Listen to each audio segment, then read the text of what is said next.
Today on the agenda, I will be showing you how to do a redirecting page on your website. Now, I'm going to do this with the RHT Services website for some stuff that I have planned out in the future, but I want to at least show you how to do this so that if you want to do it in the future on your particular website, you have this video as a guide. My name is Kenny, and this is Tech Talk with RHT Services, where I talk about software development, web development, and a whole bunch of other things related to tech. If you're interested in that type of content, please be sure to subscribe and follow to get more videos in the future.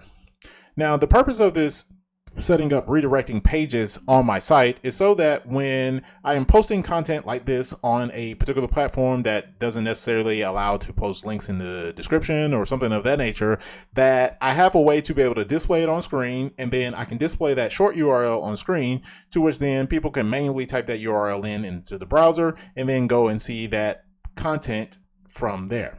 Now, I'm using my particular website, rhtservices.net, for this purpose because of the fact when you have, the more links you have that go to your website, or the more people that go to your website to see the content or to get to whatever other content that you have, the greater the SEO ranking is. Now, a lot of people don't understand this. Well, it's like, well, if you're trying to create short URLs, you can use Bitly or TinyURL or some other service. And yes, that is true. However, I'm trying to increase the visibility of my website in addition to improve the ranking of the website and a whole bunch of other things. Thus, it is advantageous to be able to set up the website to be able to serve this particular purpose instead of having it go to a Linktree, a Bitly, or TinyURL. Now, let's go ahead and get into what I actually implemented.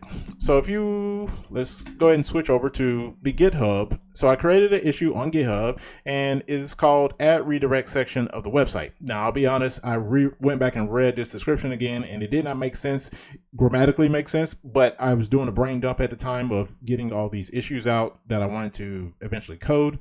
And so hence why this description is not grammatically correct.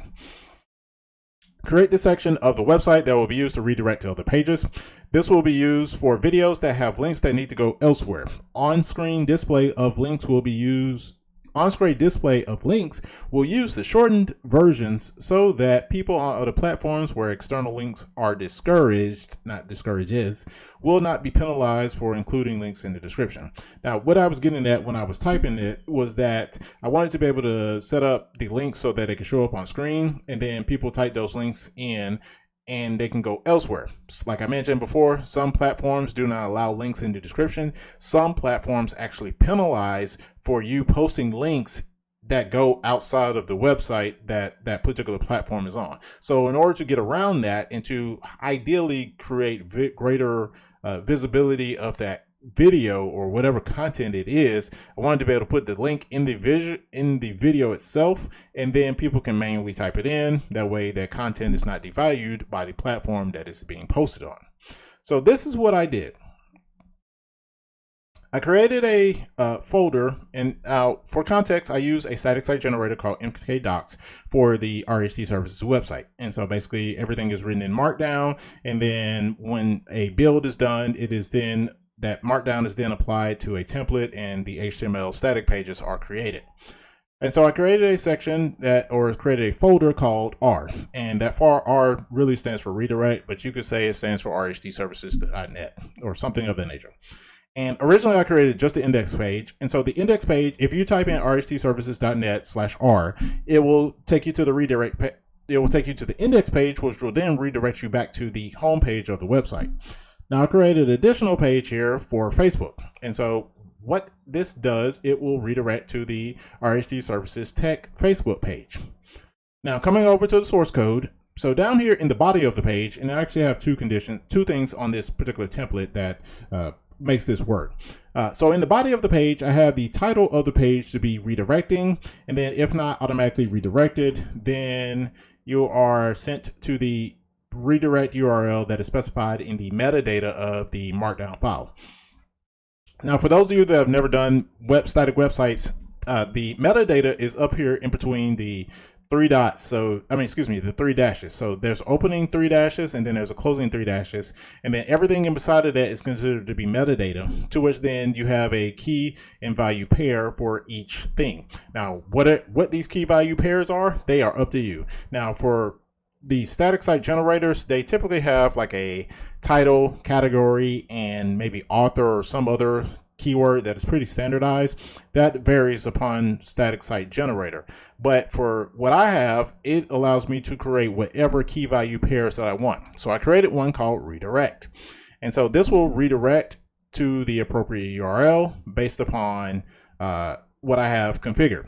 So this just provides a link and display on the page to what is there.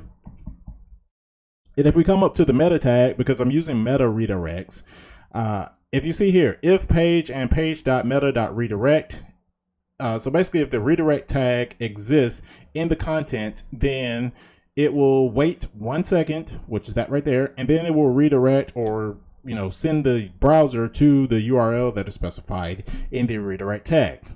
And that's all how that works. And this is a pretty simple redirect if you look at the grand scheme of how redirects are done.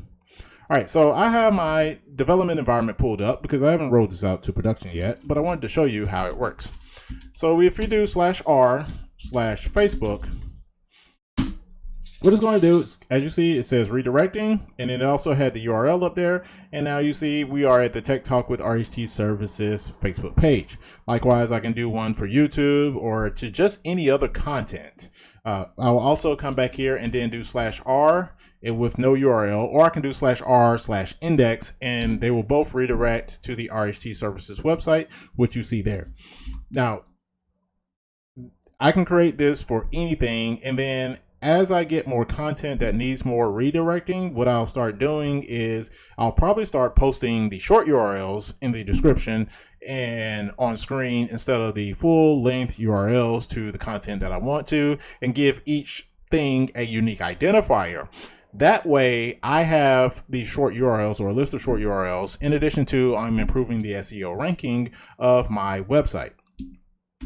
Now, I know some people are like, is that really necessary? It's not really necessary. But if you want to gain visibility on your website and get your website in front of more people, especially as a content creator or as a small business or as a business, I'm not going to specify small business, as a business, what you really want to do is to be able to use your domain at every opportunity possible.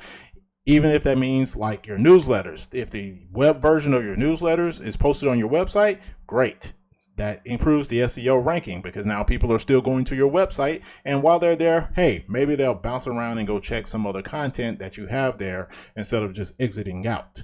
Likewise with this, if they see this and like, oh, you're redirecting there, then hey, it improves the ranking. Now, one thing I am going to change, but I did not change in this particular video for the sake of demonstration, is that I'm going to actually change that content delay from 1 second to 0 seconds. That way, as soon as you get there, it automatically sends you on to the next page. Now, in the case of a browser not doing what it's supposed to do, which most browsers in this day and age will automatically do a meta tag redirect, because this is something that existed well since like the early 2000s, if not before that, is that meta page redirects are guaranteed to work because they use the browser functionality. Now you're probably asking, well, how come you didn't do something with JavaScript? Well, it's unnecessary in this particular case because yes, you can do a JavaScript redirect, but in the off chance of somebody has a JavaScript disabled, or the browser or wherever they're at, let's say they're at work and they're trying to browse your website and the JavaScript, there's limitations on JavaScript, like it doesn't allow JavaScript from certain URLs, then you don't get that same functionality. Whereas if it's in the meta tag, that page is automatically going to come through with that meta tag information, and it is pretty much guaranteed, unless they're using like Internet Explorer 2 or something of that nature, to work and redirect to wherever you want them to go. That being said, that wraps things up for this video. If you have any comments or questions about how to do a meta tag redirect with a static site website, excuse me, if you have any comments or questions about how to do a meta tag redirect with a static website, or any questions or anything else of that nature, feel free to drop a comment down below. I'll be glad to answer you and provide you with an answer to the best of my ability, and maybe even make a future video based upon your content. Also, last but not least, please be sure to subscribe and follow, and give this video a thumbs up if you have learned something new today. Thank you for watching, and we'll see you in the next video.